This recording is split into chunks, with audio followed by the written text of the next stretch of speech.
আসসালামু আলাইকুম। প্রিয় দর্শক, অন্য মঞ্চের আলাপচারিতায় আপনাদের সকলকে আমন্ত্রণ জানাচ্ছি। ধন্যবাদ আপনাকে, সেই সাথে ডক্টর ইউনূস, আদম ব্যাপার ইউনূস এবং চিঙ্কুবাম পিনাকি ভট্টের প্রতিবেশী আমাদের রাশেদ হায়দার সাহেব এবং সেই সাথে আমজনতার দর্শক এবং আপনাকে শুভেচ্ছা। সবচেয়ে মজার ঘটনায় কিন্তু আপনারা বলতেছেন না, এই ঘটনার মধ্যে কিন্তু নরেন্দ্র দামোদর দাস মোদী আমাদের মুসলেখা প্রধানমন্ত্রীকে, যখন তেলচোরা পার্টির এত হইচই, তখন আমাদের মুসলেখা প্রধানমন্ত্রীকে কিন্তু দিল্লিতে যাওয়ার দাওয়াত দিয়েছে। বুঝতে পারছেন তো? অলরেডি দিয়েছে। এটা কি খবর জানেন কিনা? আমার মনে হয় আপনার জানার কথা। তো আপনি যে কথা বললেন, এরা যারা এখানে আছে দিল্লির কেন্দ্রের কথা বলেন, বাইরের কথা বললে আরো পারবে না। আপনি বলেন পশ্চিমবঙ্গে এখন এই তেলচোরা পার্টি কি করতে পারবে? কি করতে পারবে আপনিই বলেন, তোমাদের বাড়ির কাছে। এদের ফালাফালি কুদাকুদি ওই পর্যন্তই। ওই ঘরে বাইরে হইলো, তারা এর বাইরে আর আছে কয়জন? এদের সংখ্যা, এদের সংখ্যা কতজন? বিজেপি কালকে যদি মিছিল করে ঠেকাইতে পারবেন? বিজেপি সরকার আছে বলে ধৈর্য ধরে আছে। এটা তো বাংলাদেশ না যে আপনি আওয়ামী লীগ নিষিদ্ধ করছেন বলে নরেন্দ্র মোদী দল নিষিদ্ধ করতে তো পারবেন না। আপনি পারবেন?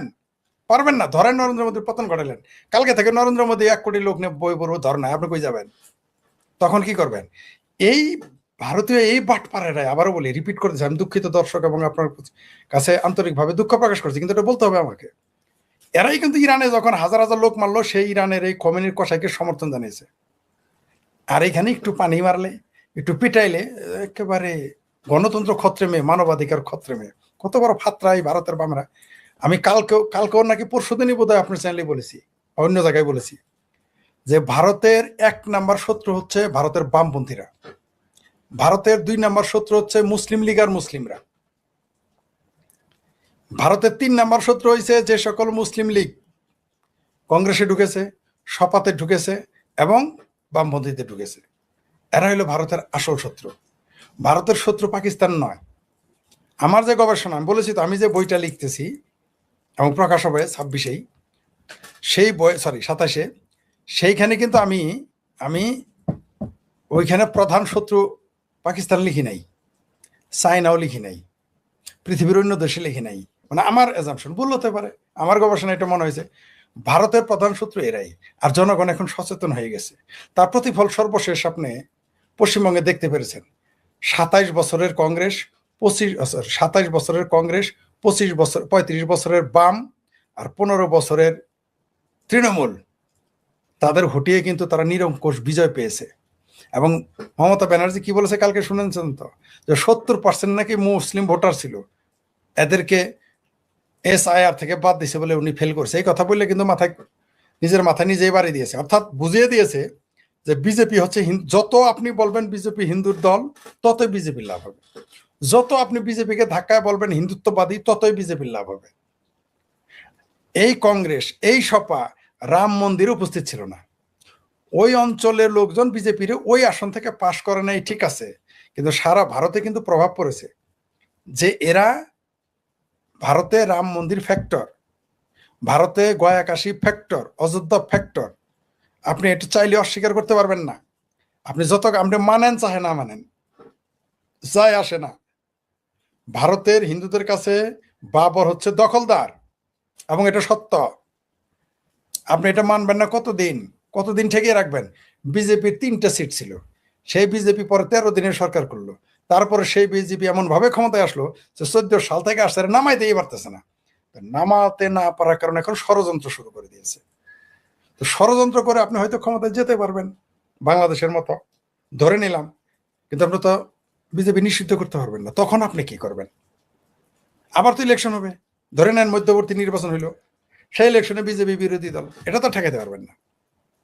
বিজেপির অত্যাচার করবেন, মারপিট করবেন, 5 বছর পর তো আবার বিজেপি আসবে, তখন কই যাবেন? আর ভারতের হিন্দুরা বুঝে ফেলেছে, এমনকি যারা ভারতের রাষ্ট্রবাদী মুসলমান, জাতীয়তাবাদী মুসলমান, তারাও বুঝে ফেলেছে যে এই বিজেপি সরকার না থাকলে ভারতের সার্বভৌমত্ব, আবারও বলতেছি আমি, বিজেপি সরকার না থাকলে ভারতের সার্বভৌমত্ব হুমকির মুখে থাকবে। এবং এর প্রধান শত্রু ভারতের ভিতরেই বাস করে। বাংলাদেশও কিছু করতে তো পারবেই না, চায়নাও কিছু করতে পারবে না ভারতকে, পাকিস্তান তো পারবেই না। পারলে এতদিন পাকিস্তান যদি ভারতকে কিছু করার ক্ষমতা রাখতো, তাহলে 1971-এ পাকিস্তান ভারতকে ভেঙে। ভাই, একটু প্রশ্ন ছিল, জি প্লিজ। যেটা আলোচনা করছিলেন, দর্শক কমেন্ট আপনাদের আলোচনা সব মিলিয়ে এই দিল্লিতে গড়ে ওঠা এই আন্দোলনকে আপনারা খুব একটা গুরুত্বের চোখে দেখছেন না। কিন্তু আমি যেটা জানতে পেরেছি বা যেটা আমরা দেখছি সেটা হচ্ছে কংগ্রেস সহ বিরোধী বেশ কিছু দল, সমাজবাদী পার্টি সহ এমনকি পশ্চিমবঙ্গের মমতা বন্দ্যোপাধ্যায়ও একটা বক্তব্য আমি শুনেছি, তারাও সাপোর্ট দিচ্ছে। একটা শুধু পশ্চিমবঙ্গে যদি ধরি, বিজেপি টোটালি ভোট পেয়েছিল কত শতাংশ? 46। তার মানে এর বাইরেও আরো অনেক মানুষ ছিল, বিভিন্ন দলকে ভোট দিয়েছে যারা বিজেপিকে দেয়নি, কিন্তু ওরা অনেক দল মিলিয়ে বেশ ভোট পেয়েছে, বাট এক পাত্রে গেলে হয়তো ওরাই ক্ষমতায় চলে যেত। এখন অন্যান্য রাজ্যগুলোতেও ভোটের হিসাবটা এরকম যে একটা বিশাল অঙ্ক বিজেপির আছে, আবার বিজেপি বিরোধী বলয়েও বিশাল একটা অঙ্ক ভোটার আছে। এই ভোটার দিয়ে আমি জনসমর্থনের বিষয়টা যদি ধরি যে তাদের এই পরিমাণ জনসমর্থন আছে, এখন এই বিরোধী পক্ষগুলো যদি ঠিকঠাক মতো জনমত তৈরি করতে পারে, সবাই যদি সাপোর্ট করে, তাহলে একটা সরকারের উপরে তো বিশাল একটা চাপ পড়তে পারে। আপনার কি মনে হয়? অবশ্যই চাপ পড়বে, কিন্তু আপনি যখন বলবেন ভারতের এই টুকরে হঙ্গে ইনশাল্লাহ ইনশাল্লাহ, আপনি কি মনে করেছেন যারা বিজেপির শত্রু প্রতিপক্ষ সেই সবাই আপনার সমর্থন করবে? আপনি উমর খালিদের মতো জঙ্গিকে ওখানে গিয়ে পক্ষে কথা বলতেছেন, আপনি বলতেছেন 370 আবার লাগু করবেন, 3 তালাক আবার আনবেন, যে 3 তালাক আইয়ুব খান 60-এর দশকে বাতিল করেছে। এগুলো তো মানুষ বুঝে, সবাই তো আপনার পক্ষে যাবে না। আপনি ওইখানে অনেক, আপনি যেমন বললেন ওইখানে তাদের এন্টি অনেক সমর্থক আছে, কোনো সন্দেহ নাই। কিন্তু আপনি কি জানেন যে ওই যে এই আন্দোলনে যুক্ত হওয়া অনেক ছেলে মেয়েরা কি বলেছে? আসছিলাম নিটের আন্দোলনে যুক্ত হইতে, আইসা দেখি এখানে স্লোগান দিতেছে রামের বিরুদ্ধে, এখানে স্লোগান দিতেছে ব্রাহ্মণের বিরুদ্ধে। আচ্ছা, নিটের আন্দোলন করছো, এখানে ব্রাহ্মণ আজাদি লেকে রেহেঙ্গে আজাদি, ব্রাহ্মণ ছেলেকে রেহেঙ্গে আজাদি, ওটা কে বলছে? কোন আজাদি নেওয়ার জন্য গেছেন আপনি? ঘটনা কি? আপনি তো এখানে গেছেন প্রশ্নপত্র ফাঁস করছে তার শাস্তি চাইতে। আপনি ওখানে যাবো যে নরেন্দ্র মোদী সে আজাদি, দালমে কুস্ত কালা হয়, মানুষ তো এটা মানবে না। আপনি তো তাকে ভোট দিয়েছেন 5 বছর, আপনাকে জোর করে নামাবেন? বিষয়টা এরকম যে পাবলিক তারে ভোট দিয়েছে, আপনি মন চাইল না ঠ্যাঙ্গে টাইনে নামাবেন? বিষয়টা কি তাই? এটা হয়? এটা কি বাংলাদেশ? শেখ হাসিনা নির্বাচন আপনি বলতে পারেন 2024-এর নির্বাচন ছিল বিতর্কিত, ওইখানে তো নির্বাচন বিতর্কিত না, আপনি কি বলবেন? তারা টাইনে নামাবেন, জোর করে নামাবেন? তা আপনি যদি তারা টাইনে নামাইতে পারেন, বিজেপিও তো আপনারা টাইনে নামাইতে পারবে। আর ভারতের যারা রাষ্ট্রবাদী, আবার বলতেছি, তৃণমূলের কি সবাই কি সমর্থক এক জিনিস আর নেতা কর্মী আলাদা জিনিস। নিঃসন্দেহে বিজেপির প্রতিপক্ষ হিসেবে তৃণমূলের সমর্থক আছে, কংগ্রেসের সমর্থক আছে, সপা সমাজবাদী পার্টির সমর্থক, আরো বহু দল। ভারতের দলের তো অভাব নাই, পৃথিবীর সবচেয়ে বেশি রাজনৈতিক দল তো ভারতেই।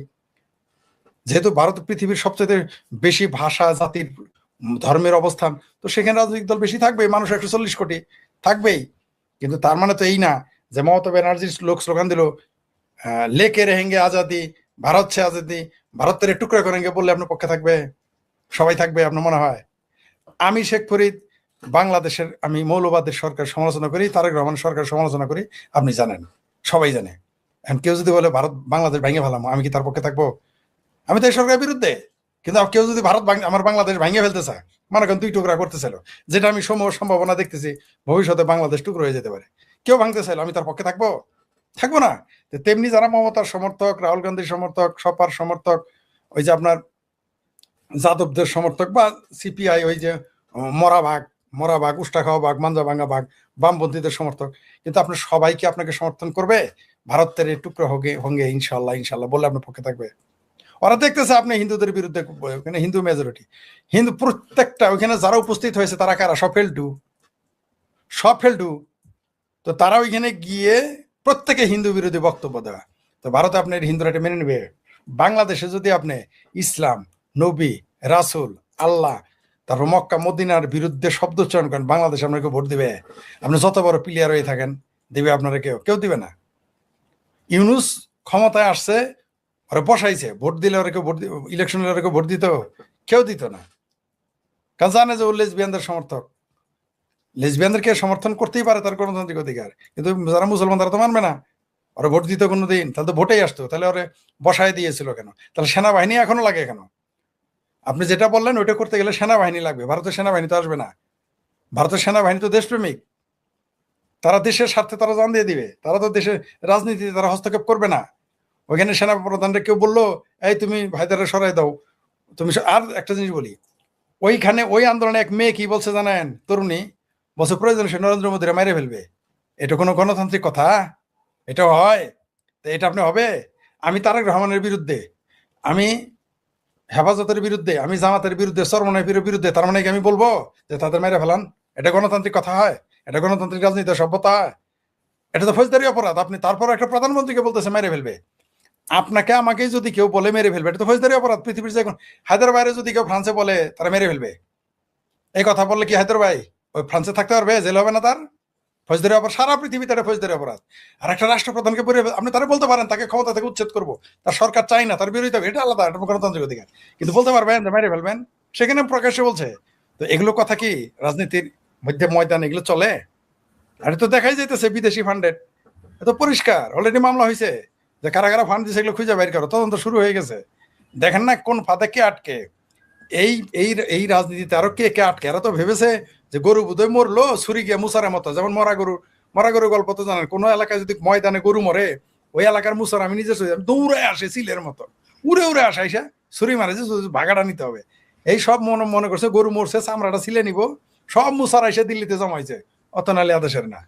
ভারতের জনগণ তো বোকা না, ভারতের জনগণ তো বোকা নয়, এটা তো আপনি মনে করেন না। যারা আপনি যাদের সমর্থক বললেন তারা মাঠে কেন নামবে, সে কারণটা আপনাকে বুঝাইতে হবে। আপনি বললেন একটা, করবেন একটা, তা তো হবে না। বাংলাদেশের মতো আপনি মুজিবের বাংলায় বৈষম্য ঠাই নাই বইলে এসে 32 নম্বর মুজিবের বাড়ি ভাঙবেন, এই ফাত্রামি ভারতের জনগণ মানবে না। আপনি এখানে স্লোগান দিবেন যে তোমার আমার ঠিকানা পদ্মা মেঘনা যমুনা, ক্ষমতা এসে বলবেন তোমার আমার যমুনা মক্কা মদিনা, এই ফাত্রামি ভারতের জনগণ মেনে নিবে না। ভারতের জনগণ কোনোদিনই মেনে নেবে না। আপনি আফগানিস্তানে বাবরের কবরে ফুল দিয়ে আইসা ভারতের রাম মন্দিরে ওইখানে যাবেন না। এই একটা কারণে ভারতে কোনোদিনই কংগ্রেস ক্ষমতা যেতে পারবে না, গেলেও টিকতে পারবে না, পারবে না। বরং ভারতের এই আন্দোলন, এই এই তথাকথিত তেল, আমার তো হায়দ্রাবাদের কথাও একটু সন্দেহ হইতেছে। আমার সন্দেহ হইতেছে এই আন্দোলন তো আবার নরেন্দ্র মোদী করাইতেছে না। হ্যাঁ, আমার তো একটু সন্দেহ হইতেছে, কারণ এই কোথাকার কোন কক্রোচ মক্রোচ ফক্রোচ কই থেকে কই আসলো বাক্রোচ আইসা আন্দোলন করতেছে, ফান্ড আসতেছে বিভিন্ন দিক থেকে। তিনি এর থেকে বড় আন্দোলনকে মানে দমন করেননি, দমিয়ে দিয়েছেন কৌশলে। রাজনীতিতে নরেন্দ্র মোদীর সাথে আপনি এটা পারবেন না। আর ভারত কিন্তু অদ্ভুত ব্যাপার, সারা পৃথিবীতে কিন্তু সরাসরি যে রাজনৈতিক দল প্রচার চালায় তারাই কিন্তু ক্ষমতায় যায়। ভারতে কিন্তু তা জানে, RSS তাদের হলো প্যারেন্ট সংগঠন, RSS কিন্তু বিজেপি গেছে, RSS এর কেউ ক্ষমতায় যায়, ওরা নেতৃত্ব পয়দা করে, যেটা হায়দ্রাবাদ বললেন। RSS এর কাছে ওরকম মোদি 10-12টা আছে, ওরকম অমিত শাহ 10-12টা আছে, ওরকম যোগী আদিত্যনাথ 20-25টা পকেটে নিয়ে ঘুরে। RSS কে আপনি কি মনে করেন? RSS কেন তো আমি স্টাডি করতে অবাক হয়ে গেছি। এতে যতই গালি দেন আপনি, যেমন জামাতারে যতই গালি দেন, জামাতের কিন্তু পকেট অনেক টিকটিকির ডিম বিভিন্ন জায়গায় পাইরে রাখে। ওরা বিএনপির ঘরে যায় টিকটিকি, জামাতের ডিম পারে, আওয়ামী লীগের ঘরে যায় টিকটিকি ডিম পারে। RSS তা না, আর সরাসরি নিজের ডিম নিজের কাছেই রাখে, ঘর অনেক। RSS সারা ভারতবর্ষ, RSS তাদের আইডিওলজি, তাদের ওইখান থেকে পয়দা হয়ে আসে না তারা। আপনি কেমনে ঠেকাবেন? ধরে নিলাম আপনি নরেন্দ্র মোদীকে ক্ষমতাতে সরালেন, তাই কি হয়েছে? তাই কি হবে? কিন্তু বলে দিলাম আপনাকে, আগামীতে ভারত বিজেপির দখলে, RSS দখলেই থাকবে। কারণ এর দায়ী কে? কংগ্রেস। এর জন্য দায়ী কে? সপা। এর জন্য দায়ী কে? মুসলমান। এর জন্য দায়ী কে? যারা বামপন্থী রাজনীতি করে। এরাই কিন্তু বিজেপি নিজের শক্তিতে শক্তিশালী হয় নাই। আপনি কাশি, আপনি মদিনার পাশে কি আপনি কোনো মন্দির দিতে দিবেন? মদিনা নবীর কবরের সামনে মন্দির হইতে দিবেন, গির্জা হইতে দিবেন? মক্কার সামনে গির্জা হইতে দিবেন, মেনে নিবেন? তো কাশিতে ওইখানে মসজিদ বানাইছে, তার বিরোধিতা করেন, ভারত সরকার সেটা নিয়ে আলোচনা করতে, সুপ্রিম কোর্ট আপনি যে তার পক্ষে নিলেন, মানুষ মানবে না, একটা পর্যায়ে মানবে না। আপনারাই না বলেন বাংলাদেশের কমিউনিস্ট পার্টির লোকজন এখন তো হজ করা শুরু করছে, ভারতের কমিউনিস্ট পার্টি মুসলমানরা এখন হজ করা শুরু করছে, হিন্দুরা বসে থাকবে? সারা পৃথিবীতে আপনি 57-56টা মুসলমান রাষ্ট্র বানাবেন, একটা হিন্দু রাষ্ট্র দেখলেই আপনার শরীর জ্বলবে, এটা বললে তো হিন্দুরা আরো আগে যাবে। বরং যারাই মক্রোচ পার্টিতে এখানে অ্যাটেন্ড করতেছে তাদের রাজনৈতিক ক্যারিয়ার ভ্যানিশ হয়ে যাবে সামনে। আগামীতে বিজেপি বলছিল না স্কিপ বার 400 পার, দেখবেন আগামীতে 400 পার হয় কিনা। তবে এটা ঠিক, বিজেপি একদিন এই ভারতবর্ষে 400 সিট নিবেই, 450 সিটের মধ্যে নিবেই। ভারতের বিজেপি ভোট পায়, ইলেকশনে ভোট পায়, ক্ষমতা আসলে ফ্যাসিস্ট। আর আপনারা যেন ফাল পারবেন না, ভোট ছাড়াই কুদবেন, আপনারা গণতান্ত্রিক নেতা। এগুলো মানুষ এগুলো মানবে, বিষয়গুলো দেখে আর হাসে। আগে ভারতের লোকজন এখন জাতীয়তাবাদী নেতা কর্মী যারা, তারা এখন অনেক সচেতন। কোনো সুদূর মোদির সাথে খাটবে না। এক মোদি গেলে ওই যে এক মোদির লোকান্তরে লক্ষ মোদি ঘরে ঘরে হয়ে যাবে। ভারতের RSS এরকম বহু লোক বানাই ফেলছে, দেখতে পারবেন সামনে 29 সালেই দেখতে পারবেন। এই ককরোচ পার্টির এই যে গেম খেললো, এই গেমের ফায়দার এর সব ক্রিম খাবে কে? ওই যে ভালুকাতে মারছিলেন দীপু দাসেরে, তাই না? বাংলাদেশে আপনি হিন্দুদের ঘর বাড়ি জ্বালাইছেন, চিটাঙ্গে জ্বালাইছেন, বরিশালে জ্বালাইছেন, ফরিদপুরে জ্বালাইছেন, নারায়ণগঞ্জে জ্বালাইছেন, ফলাফল গেছে কিন্তু পশ্চিমবঙ্গের ঘরে। তো এরকম দিল্লির মধ্যে আপনি জ্বালাইতেছেন, ওইটা কার ঘরে যাবে তো বোঝা পরিষ্কার। আপনি ঠেকা রাখতে পারবেন না। বরং এটা করে সাময়িক হয়তো মনে হইতেছে আর অনেক কিছু করতে। আর ওই যে বেগানা সাদিমে আব্দুল্লাহ দিওয়ান, আমার ভাবির পোলারা, বাংলাদেশের বাঙ্গু মুসলমানেরা তো স্বপ্ন দেখতেছে যে ক্ষমতায়, মনে হয় যে দিল্লি তো আর এই ক্ষমতায় যেতেছে। একটা কথা বলে রাখি আপনাকে, ভারতের জাতীয়তাবাদী সরকার যদি ক্ষমতায় না থাকে, তাহলে ভারতের সভ্যতা সংস্কৃতি হুমকির মধ্যে পড়বে এবং বাংলাদেশের সভ্যতা সংস্কৃতিও ধ্বংস হয়ে যাবে। এই ব্যাপারে সবাইকে সতর্ক থাকতে হবে। আমি আপনাকে পছন্দ নাও করতে পারি, কিন্তু আপনি থাকলে আমার সভ্যতা সংস্কৃতি, আমার সাহিত্য, আমার শিল্প, আমার শিক্ষা, আমার সমাজ টিকবে। মানে আমাদের সমাজ, আমার সমাজ, অন্য সমাজ না, আমাদের সমাজ টিকবে। আমি তো তার পক্ষে আমাকে থাকতেই হবে, ইচ্ছা না থাকলেও। কারণ আমার ভাই ক্ষমতা, হায়দার ভাই আমার ভাই বা আমার বিআই ক্ষমতায় আসলো, আসার পরে দেখি আমার বাড়ির বিল্ডিং নাই, চাল নাই, বেড়া নাই, আমার ঘরে টিউবওয়েল নাই, এসি নাই, খুলে নিয়ে যায়, আমার বাড়ির আশেপাশ থেকে আবাদ করা যায় না। তাহলে ওই ভাই আমার দরকার নাই তো। আমার তো আপনার শত্রু হলে আপনারই দরকার, যদি আমার বাড়িঘর ঠিক থাকে। আবারও বলতেছি, ভারতীয় জনগণকে, বাংলাদেশের মতো যদি বিনিয়োগ শূন্য না হইতে চান, বাংলাদেশের মতো যদি অধপতন না চান, তাহলে এই সমস্ত ফাত্রা আন্দোলনের পক্ষে সমর্থন করেন না। এটা আমার ভারতীয়দের কাছে অনুরোধ থাকবে, বাংলাদেশের কাছে শিক্ষা নিন যে অযাচিত ভাবে বিদেশি প্রভুদের সেলারা যদি ক্ষমতায় আসে কি হয় সেটা বাংলাদেশ দেখে নেন। আর পাকিস্তানের দিকে তাকান, কি হাল হয়ে গেছে। যদি বলেন ভারতটাকে আপনারা পাকিস্তানের মতো একটা ভিখারিস্তান বানাইতে চান 3 নম্বর অর্থনীতি থেকে, আর বাংলাদেশের মতো যদি বিনিয়োগহীন রাষ্ট্র করতেছেন, তাহলে ককরোচ ফকরোচ এগুলা পার্টির আপনারা সমর্থন দেন। এটা মানে চয়েস ইজ ইওর, এটা আমার না। আমি তো বাংলাদেশি হিসেবে আপনাকে আর বেশি বলতে পারি না। সমাজদারকে হিসাবে কাবি। ভারতীয় দর্শকদের উদ্দেশ্যে জাস্ট 30 সেকেন্ড একটা কথা বলি। বাংলাদেশের 24-এর 5ই আগস্ট পর যে মৌলবাদীর উত্থান দেখছিলেন, আপনারা ভারতীয়রা যদি সেম মৌলবাদীদের উত্থান যদি ভারতবর্ষে দেখতে না চান, তাহলে এখনই এটাকে ঠেকান। আর একটা কথা বলি, আমাদের মৌলবাদীরা কি জানেন, ওই যে ইসলামের 4 খলিফা, একদম নাম ধরা 4 খলিফা, যেই মুসলমান তার 4 খলিফারই হত্যা করছিল, তাদের আপনাদের কি করবে সেটা আপনারাই ভাবেন। এবং তাদের হাত থেকে বাঁচতে হলে আপনারা আপনাদের সিদ্ধান্ত নেন। দেশ আপনার, সমাজ আপনার, আইন আপনার, ধর্ম আপনার, রাষ্ট্র আপনার। আপনারাই দেখেন যে এদের বিরুদ্ধে কি করবেন। ধন্যবাদ। আমার ভাবির পোলা শব্দ শুধু অন্যরা দর্শকরাই নয়, অনেকে এখন পোলা পান্দের অন্যান্য গালি না দিয়ে ডাক দেয় ভাবির পোলা। মানে অন্য জায়গায় এই গালি এখন বিভিন্ন পরিবারে শুরু হয়েছে। আমার তারা ফোন দেয়, অনেক বাচ্চা বলে, আঙ্কেল আপনি কি শুনাইলেন, আমার মা আমার এই বলে, মায়েও গালি দেয় ভাবির পোলাই দিঘায়, ঠিক আছে, বাপে গালি দেয় ভাবির পোলা, মানে অন্য গালি কে এখন তারা ভাবির পোলাই। আমরা যাই অন্তত বিশ্রী শব্দের জায়গায় এটা গেল, শব্দটা ঠিক থাকলো, ভালো কথা। যাই সেটা অন্য প্রসঙ্গ। ধন্যবাদ যিনি শব্দ ব্যবহার করতেছেন। ঘটনা হইলো, এই বাংলাদেশের ভাবির পোলাদের আগ্রহ কেন জানেন? তারা তো স্বপ্ন দেখে সারাদিন, নরেন্দ্র মোদীর পতন, বিজেপির পতন, ভারত ভাঙবে, এগুলো স্বপ্ন দেখে মনে মনে মন খোলা খায়। কিন্তু এরা জানে না, ধরে নিলাম বিজেপি সরকারের পতন ঘটলো, কংগ্রেসের নেতৃত্বে সরকার হইলো, এই সরকার কি শেখ হাসিনারে এদের হাতে তুলে দিবে? এরা তো এই আশায় বসে আছে। কিন্তু এরা জানে না যে ইন্দিরা গান্ধীর সেই কংগ্রেস পার্টি হচ্ছে শেখ হাসিনার প্রকৃত সমর্থক, প্রকৃত সাপোর্টার, প্রকৃত শেল্টার। এরা জানে না যে এই যে শেখ হাসিনা, জননেত্রী শেখ হাসিনা যে ভারতে অবস্থান করতেছেন, সর্বদলীয় সিদ্ধান্তে শেখ হাসিনাকে এখানে রাষ্ট্রীয় অতিথি করা হয়েছে।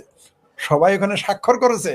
ওইখানে মমতা ব্যানার্জি স্বাক্ষর করেছে, মমতা ব্যানার্জির ভাইপো স্বাক্ষর করেছে, আসাদুদ্দিন ওয়াইসি স্বাক্ষর করেছে, এই যে চিঙ্কুবাম ভারতে তারা স্বাক্ষর করেছে, কংগ্রেস স্বাক্ষর করেছে, সব এমপিরা সেখানে, মানে পিপুল ভোট, মানে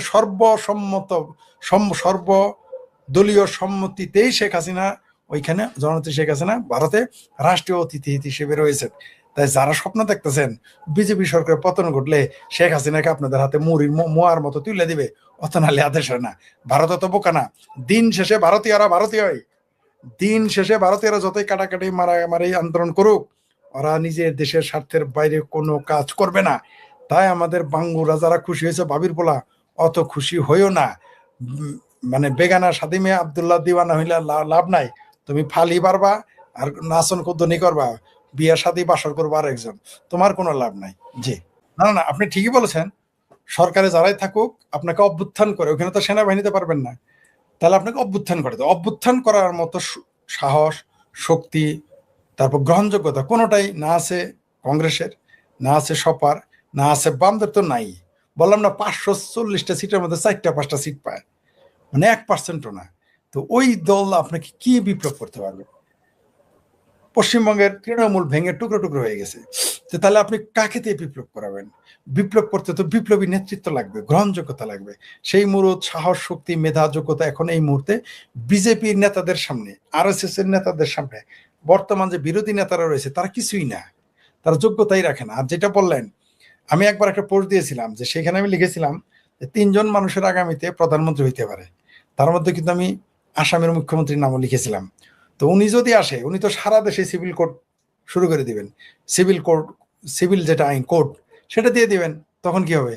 উনি যদি ক্ষমতায় আসে, উনি তো আরো স্ট্রেট বলবেন মাদ্রাসা বন্ধ করে দেবে সারা ভারতে। উনি তো আরো মারাত্মক।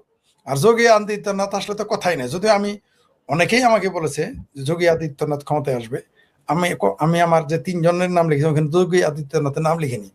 আমি বলেছিলাম যোগী আদিত্যনাথ মুখ্যমন্ত্রী থাকবে, তিনি প্রধানমন্ত্রী হইতে চাইবেন না, এটা আমি বলেছি। তিনি আসবেন না এটা আমি বলি নাই, বলছি তিনি চাইবেন না। অন্য কোনো প্রধানমন্ত্রী ছিল না। বিজেপির হাতে অনেকেই প্রধানমন্ত্রী হওয়ার যোগ্য লোক তারা তৈরি করে রেখেছে, তারা বসে নেই। আরএসএস বসে নেই। আরএসএস সবসময় নেতা এবং কর্মী সৃষ্টি করে, পয়দা করে। তো ওই দলটাকে আপনি ঠেকাইতে পারেন না। আর ওগুলো তো আদর্শিক ভিত্তি নাই। বামপন্থীরা বলে একটা করে একটা। বামপন্থীদের মুরদ নাই ওইখানে বলার যে বামপন্থীরা কি আন্দোলন করবে? সমাজতান্ত্রিক আন্দোলন। আজ পর্যন্ত বলার সাহস পেয়েছে যে ভারতকে সমাজতান্ত্রিক রাষ্ট্র বলে? আপনি বলেন, আপনার বয়স তো কম হয় নাই। আপনি কবে ভারতের সমাজতান্ত্রিক নেতাদের শুনছেন বলতে, মিছিল করতে যে তারা সমাজতান্ত্রিক রাষ্ট্র কায়েম করার জন্য তারা রাস্তায় নেমেছে? এক একদিন এক এক সুতানে নামে। গণতান্ত্রিক আন্দোলনের জন্য তারা নামে। হবে না। আপনি আপনার যদি গ্রহণযোগ্যতাই না থাকে জনসমাজ, আপনার প্রতারণা ধরা পড়ে গেছে। রাজ্য সরকার তো তারা নীল, কেন্দ্রে তারা 4-5 জন। তো এই সমস্ত লোকের কথা কারা মনে? আর অভ্যুত্থান যদি করতে পারে সেটা আলাদা প্রসঙ্গ। অভ্যুত্থান যদি করে জনগণ যদি চাই দেশের সরকার বিদেশ থেকে এনে নিতেই পারে। কিন্তু তার সেই অভ্যুত্থান কে করাবে? ওই কংগ্রেস পার্টির নেতা, ফেসবুকে ফলোয়ার হলো 2 কোটি, লোক হয় না 2000। তারপরে যারা লোক এলো ভারতের সকল কারা গেছে এখানে? আপনি ডাক দিতে বলেন, কেউ নরেন্দ্র মোদীকে চ্যালেঞ্জ করতে পারে জনস্রোত নিয়ে? কেউ চ্যালেঞ্জ করার ক্ষমতা, সাহসযোগ্যতা কোনটা এই মুহূর্তে তাদের নেই। এই মুহূর্তে ভারতের, আমি আবারও বলছি, বিপ্লব পৃথিবীর যে কোনো দেশে যদি জনগণ বিপ্লব করে যে কোনো কিছু পরিবর্তন হতে পারত, কিন্তু ভারতের জনগণ তো তৈরি না বিপ্লবের জন্য। নরেন্দ্র মোদী সরকার এত খারাপ কাজ করে নাই, বিজেপি সরকার এত খারাপ কাজ করে নাই, তার যে এনডিএ জোট এত খারাপ কাজ করে নাই যে তার বিরুদ্ধে কেউ বিপ্লব করতে যাবে। এত পাগল হয়নি তো ভারতের জনগণ। ভারতের জনগণ যথেষ্ট সচেতন। বরং আরো কি হচ্ছে জানেন? হিন্দুরা আরো হিন্দুত্ববাদী হচ্ছে, জাতীয়তাবাদীরা আরো জাতীয়তাবাদী হচ্ছে। বিজেপির শেষে ভোট বাড়তেছে, বিজেপির শেষে সংসদীয় আসন, রাজ্যের আসন, বিধানসভা আসন, এগুলো তাদের বাড়বে। আমার মনে হয় কমছে না। বিজেপির যে উত্থান, এটা আপনি ঠেকানোর আমি কোনো কিছু দেখতেছি না। আর হ্যাঁ, বিপ্লব করার মতো অবস্থানে ভারতের জনগণ এখন নাই, কারণ ওইরকম নেতাই নাই কারো পক্ষে যে আসবে। যে নেতাদের ভোট নাই, আসন নাই, তার মানে জনগণ নাই, তার মানে নাই। আর আপনি যেটা সংখ্যা দিয়ে ফরিদ ভাই এখানে একটা বিষয় আছে। বিপ্লব হলো যেখানে ফ্যাসিজম, একনায়কতন্ত্র, ভোটের অধিকার নেই, নাগরিক অধিকার নেই, বাক স্বাধীনতা নেই। ভারতের তো এর সবই আছে। সেই জন্যই তো বলতেছি, সে তার মানে কি কেন করবে? আপনার সেখানে আপনি এই যে আন্দোলন করতেছেন, বাংলাদেশ হলে কি করতো? টিংরি ভেঙে ফেলাইতো। পাকিস্তান হলে কি করতো? টিংরি ভেঙে ফেলাইতো, নালা ছড়াই ফেলাইতো। ইরান হলে কি করতো? সবগুলো ধরে নিয়ে ভারত মহাসাগরে ফেলাই দিত।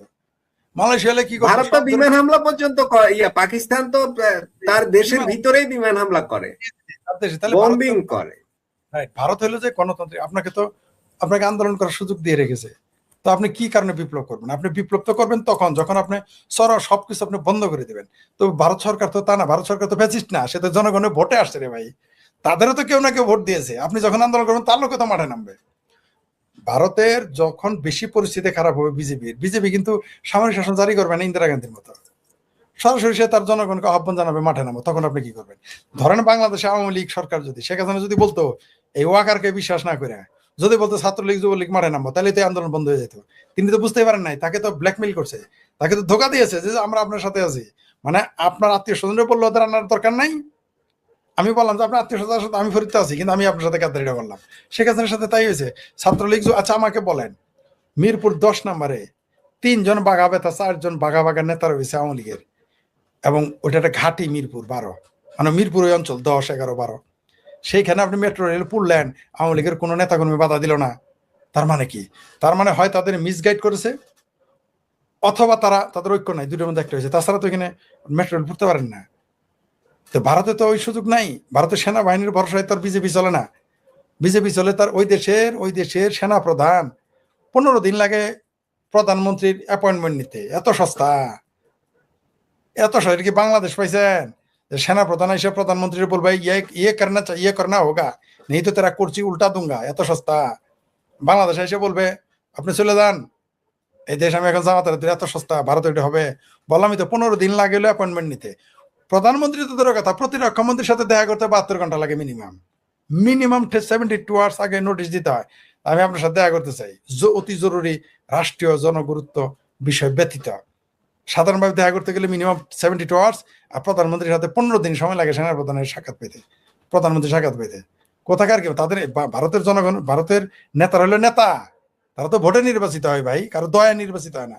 আর বাংলাদেশে তো এগুলো দয়া হয়, বা যারা বিএনপি করে খালেদা জিয়ার নামে পাশ করে, যারা আওয়ামী লীগ করে শেখ হাসিনার নামে পাশ করে, বা যারা আওয়ামী লীগ করে বঙ্গবন্ধু নামে পাশ, নিজেদের কোনো যোগ্যতা আছে?